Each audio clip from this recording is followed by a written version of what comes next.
بسم اللہ الرحمن الرحیم۔ السلام علیکم۔ بولتے کالم میں خوش آمدید۔ پیش خدمت ہے طلعت حسین کا کالم شادی مرگ سے مرگ امید تک۔ شاید ہی کبھی ایسے شادی مرگ امید میں بدلی ہو جیسے پچھلے ہفتے جسٹس قاضی فائز عیسیٰ ریفرنس کیس کے فیصلے کے بعد ہوا۔ فیصلے کی ابتدائی خبر تو یہی تھی کہ جج صاحبان نے ایک ناکارہ اور بادی النظر بدنیتی پر مبنی ریفرنس کو ردی کی ٹوکری میں ڈال کر اپنے برادر جج کو سازش کے طوق سے آزاد کرا دیا ہے۔ اس خبر کی تصدیق سپریم کورٹ کے باہر وکلاء کی خوشی سے بھرپور پریس کانفرنس سے بھی ہوئی۔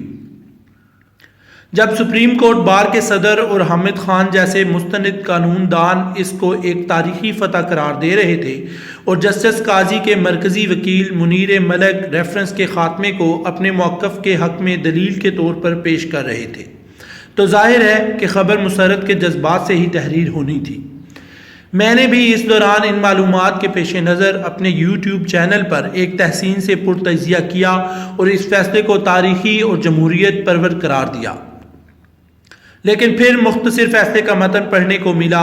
پہلے پیرائے کے بعد دل کو ملنے والی تسلی وقت سے اڑ گئی۔ ہر سطر کے اندر عجیب تضادات اور غیر معمولی ہدایات سامنے آ رہی تھی۔ ایک طرف حکومت کے سپریم جوڈیشل کونسل کے ریفرنس کو کالعدم قرار دیا تو ساتھ ہی ساتھ ججوں نے مل کر جسٹس قاضی کی اہلیہ اور بچوں کے اثاثوں کی چھان بین فیڈرل بورڈ آف ریونیو کے حوالے کر دی۔ اس کے ساتھ پچھلی تمام ٹیکس سے متعلق کارروائیاں ساخت کر کے ایف بی آر کو پابند کر دیا کہ وہ 2 ماہ میں اپنی تحقیق کے نتائج سپریم جوڈیشل کونسل کو پیش کر دے۔ جج صاحب کے خاندان کو ہر صورت تعاون کی شرط سے باندھ دیا اور یہ بھی بتا دیا کہ اگر کوئی گڑبڑ نکلی تو سپریم جوڈیشل کونسل کیا کرے گی، اور اگر نہ نکلی تو بھی یہی کونسل معاملے کا جائزہ لے گی۔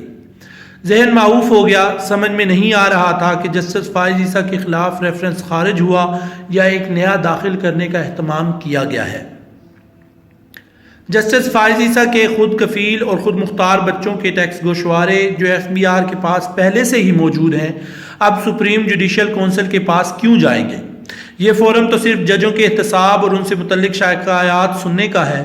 کیا جسٹس قاضی کا احتساب بذریعہ بیگم اور بچوں کے ہوگا؟ ایسا تو پنجاب کے تھانوں میں ہوتا ہے، کسی کو دھرنے کے لیے سب سے پہلے اس کے خاندان پر دعویٰ بول کر گھر والے دھر لیے جاتے ہیں۔ ویسے بھی اگر جج صاحبان نے ایف بی آر سے ریکارڈ طلب کرنا تھا تو ایک لمحے میں فائل منگوا کر دیکھ لیتے۔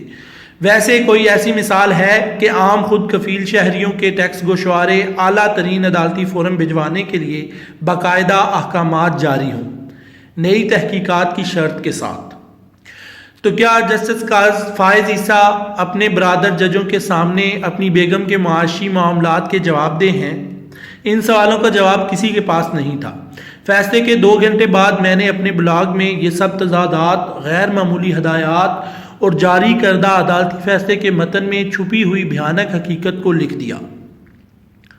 ابھی تک یہ امید باقی تھی کہ شاید جج صاحبان نے اس معاملے کو بردباری سے اختتام پذیر کرنے کے لیے ایف بی آر کی طرف رجوع کیا ہے، اگرچہ جس جوش و خروش سے ابتدائی خبر کو خوش آمدید کیا تھا اب نہ ہونے کے برابر رہ گیا تھا۔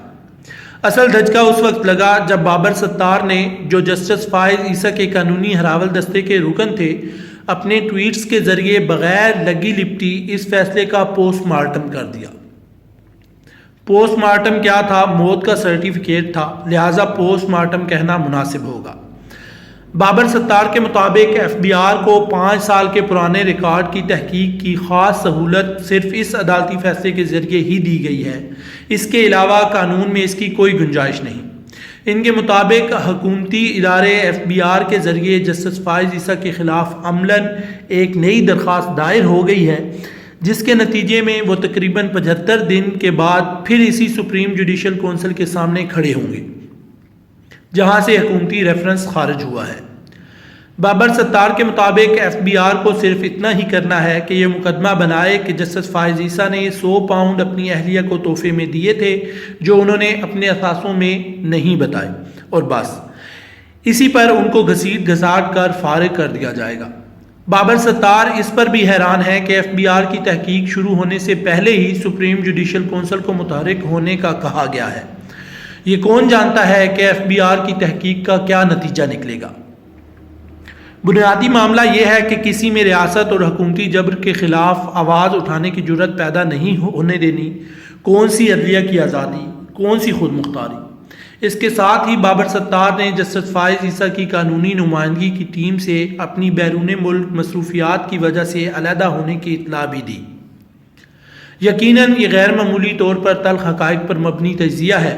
ہم اس سے مکمل طور پر اتفاق نہ بھی ہو تو بھی اس کے باوزن منطق سے روگردانی ممکن نہیں۔ جج صاحبان چاہتے تو وہ قضیہ پاک کر سکتے تھے۔ ان کے سامنے قاضی فائز عیسیٰ کا ماضی بھی تھا اور موجودہ نظام کا حال بھی۔ انہوں نے انفرادی طور پر ان تمام کرداروں اور محرکات کو جانچا ہوا تھا جنہوں نے اس تنازع کو کھڑا کیا اور جج صاحب کے گرد یہ جال بنا، لیکن اس کے باوجود انہوں نے تاریخ بدلنا گوارا نہیں کیا اور ایک نئے روگ کی بنیاد رکھ دی۔ مگر کیا سب کچھ اتنا ہی خراب ہوا جیسا کہ سمجھا جا رہا ہے؟ شاید نہیں۔ جسٹس فائز عیسیٰ نے ایک ایسے ریفرنس کو مات دی ہے جس کو کامیاب کروانے پر مہینوں سے دن رات ایک کیے جا رہے تھے۔